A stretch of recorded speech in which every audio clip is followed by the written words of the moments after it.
চতুর্থ পাঠ সালাতুল বেতের। সালাতুল বেতেরের পরিচয়। বিতর শব্দের অর্থ বেজুর, একক, সঙ্গীবিহীন। সালাতুল বিতরকে এজন্য বিতর বলা হয় যে এই সালাতের রাকাত সংখ্যা বেজুর। ঈশা বা রাতের সালাতের পর সর্বশেষ যে বেজুর সালাত আদায় করা হয় তাকে বেতর সালাত বলে। রাসূলুল্লাহ সাল্লাল্লাহু আলাইহি সাল্লাম ইরশাদ করেছেন, বিতর সালাত সত্য, যে লোক বিতরের সালাত আদায় করবে না সে আমার উম্মতের মধ্যে গণ্য নয়। তিনি আরও ইরশাদ করেন, তোমরা বিতরের সালাত আদায় করো, কেননা আল্লাহ তাআলা বিতর তথা বেজুর এবং তিনি বেজুরকে পছন্দ করেন। বিতরের সালাত আদায় করা ওয়াজিব। বেতরের সালাত ছেড়ে দিলে গুনাহগার হবে। কোনো কারণবশত ভিতরের সালাত ছুটে গেলে এর কাজা আদায় করতে হবে। রমজান মাসে তারাবি সালাত আদায়ের পর জামাতবদ্ধভাবে ভিতরের সালাত আদায় করা হয়। ভিতরের রাকাত সংখ্যা।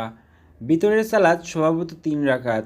আয়েশা রাদিয়াল্লাহু তাআলা আনহা হতে বর্ণিত, রাসূলুল্লাহ সাল্লাল্লাহু আলাইহি সাল্লাম 3 রাকাত ভিতর সালাত আদায় করতেন এবং একেবারে শেষ রাকাত পরে সালাম ফিরাতেন।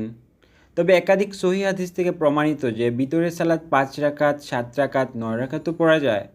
ভিতর আদায়ের উত্তম সময় ও বৈধ সময়।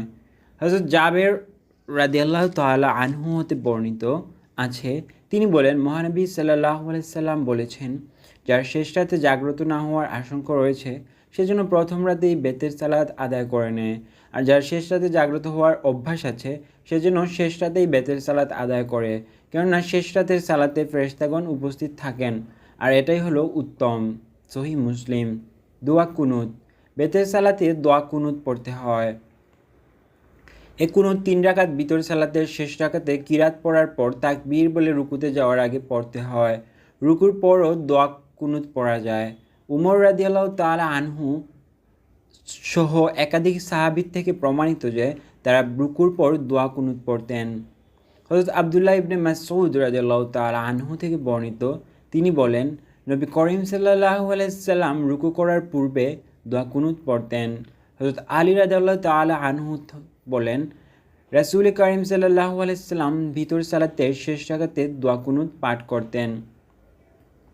দোয়া কুনুত নিম্নরূপ: আল্লাহুম্মা ইন্না নাস্তাঈনুকা ওয়া নাস্তাগফিরুকা ওয়া নু'মিনু বিকা ওয়া নাতাওয়াক্কালু আলাইকা ওয়া নুসনি আলাইকাল খায়র ওয়া নাশকুরুকা ওয়া লা নাকফুরুকা ওয়া নাখলাউ ওয়া নাতরুকু মান ইয়াফযুরুকা।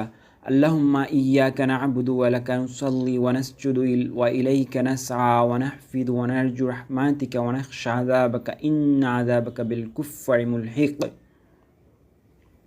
অর্থ: হে আল্লাহ, আমরা আপনারই সাহায্য প্রার্থী এবং একমাত্র আপনারই কাছেই ক্ষমা প্রার্থী। আপনার উপর আমরা ঈমান এনেছি এবং আপনার উপরই ভরসা রাখি। আমরা আপনার উত্তম প্রশংসা করি, আপনার শুকরিয়া আদায় করি।